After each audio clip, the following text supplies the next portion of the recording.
कोविड-19 द्वारा क्यों लोक अधिक विपज्जनक रही है।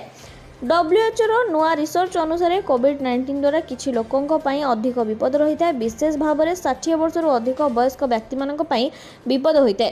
तेज 2020 में चीन रु 44,000 मामला को नहीं रिसर्च करा जमापड़ा 80 वर्ष अधिक वयस्क व्यक्ति पीड़ित होता पूर्वर पीड़ित थिबा रोग रे अधिक प्रभावित होती व्यक्ति माने। WHO सूचना अनुसार प्रथम हेल्थ इश्यू थिबा लोक कोविड-19 द्वारा मृत्यु विपद में पड़ी था।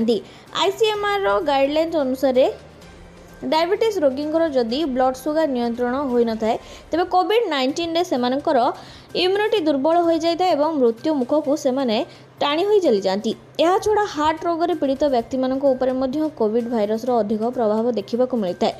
उच्च रक्तचाप रे पीड़ित व्यक्ति कोविड रे संक्रमित होई हार्ट फेल होबार अधिक संभावना रही है।